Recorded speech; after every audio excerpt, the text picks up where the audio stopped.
सुप्रभात, नमस्कार। मैं सुधा सक्सेना। यदि आप नियमित दिनचर्या पर और जब से जन्म लिया है तब से आज तक की अगर गणित लगाएं तो आप पाएंगे कि सोए ज़्यादा हैं, मतलब नींद ज़्यादा मनुष्य लेता है और जगता कम है। इसके दो अर्थ हैं। एक तो है कि देखिए, बचपन में 5 साल तक बच्चा मैक्सिमम सोता ही रहता है, ज़्यादातर सोता है, उसके बाद जगता है। और जैसे जैसे बड़ा होता है तब भी 8 से 10 घंटे वह सोता ही है व्यक्ति जो है। और दूसरा यह है कि तमाम कार्यों के प्रति, तमाम परिस्थितियों के प्रति हम सचेत नहीं रहते।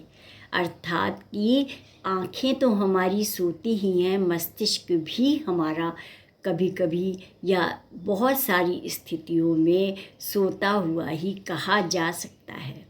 आइए आज थोड़ा इसी पे चर्चा करते हैं कि हम इस प्रकृति से ऊर्जा को लेकर के किस प्रकार से अपने को जागृत कर सकते हैं। तो प्रस्तुत है मेरी इस विषय पर चर्चा।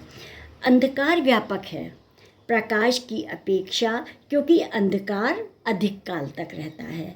दिन के पीछे भी अंधेरा है रात का, दिन के आगे भी अंधेरा है रात का, और माँ के गर्भ में 9 महीने अंधेरे में ही बालक रहता है, जहाँ से हमारे शरीर की शुरुआत हुई है। और जब शरीर से प्राण पखेरु निकलते हैं तो पुनः जीव अंधकार में ही चला जाता है। प्रकाश बहुत थोड़े समय का होता है और अंधकार बहुत लंबे समय का होता है। और अभी भी आपके जीवन में अंधकार आंखें खुलने की अपेक्षा बंद आंखें आपकी अधिक समय तक रहती हैं। वह कैसे?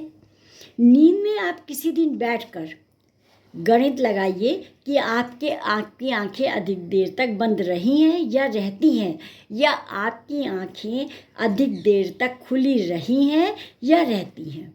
जब आप सोते हैं तो 7-8 घंटे सोए रहते हैं और नवजात शिशु 20 से 22 घंटे सोता है। 5 वर्ष की आयु तक उसकी नींद का अनुपात 10 से 12 घंटे तक आ जाता है। वयस्क होते होते नींद 8 या 9 घंटे तक रह जाती है।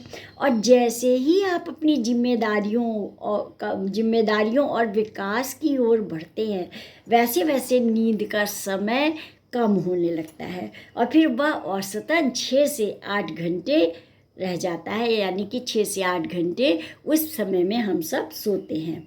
अब आप गणित लगाइए कि आप कितने घंटे सोए। बहुत लंबा समय नींद में गया। 8 घंटे की नींद तो चाहिए ही, क्योंकि इसके बगैर तो शरीर कार्य कर ही नहीं सकता। हाँ, यदि आप नियमित प्राणायाम, आसन और ध्यान इत्यादि करते हैं तो आप प्रकृति से ऊर्जा ले लेते हैं और उस समय आपके शरीर में क्षमता बढ़ जाती है और तब आप कार्य शक्ति आपकी बढ़ने के कारण से आपकी नींद कम आती है और आप कार्य में लगे रहते हैं, क्योंकि ऊर्जा हमें नेचुरल माने प्रकृति से ही मिलती है। और जैसे जैसे जब हम प्राणायाम इत्यादि करते हैं तो ऊर्जा को संचयित करने की हमारे शरीर की शक्ति बढ़ते जाती है, जिसके कारण से नींद का औसत कम हो जाता है। यहाँ पर तात्पर्य ये है कहने का कि यदि मुख्य मतलब आशय यही है कि अपने शरीर को कार्य में लगाइए, किसी न किसी कार्य में। पहले तो प्राणायाम, आसन, व्यायाम, ध्यान इत्यादि करिए, जब वो आपके शरीर में स्फूर्ति पैदा करेगा, जिससे कि आपके मस्तिष्क में चिंतन जागृत होगा और आपको घर के, समाज के, अन्य बाहर के बहुत सारे कार्य समझ में आएंगे। और जब आपके मस्तिष्क में कार्य होंगे तो स्वाभाविक रूप से आपकी नींद भाग जाएगी। कहते हैं ना कि खाली दिमाग शैतान का घर, और शैतान का घर ना हो तो आलस का घर रहता है।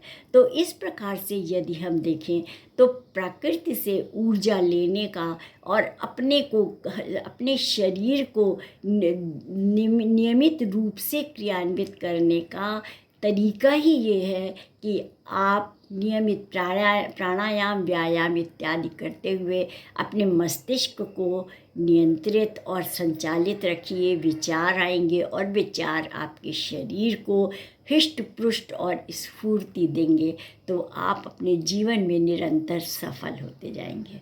तो आज इतना ही। आप सब ने मेरे चैनल को लाइक और सब्सक्राइब किया है, उसके लिए आपका अतिशय धन्यवाद। नमस्कार।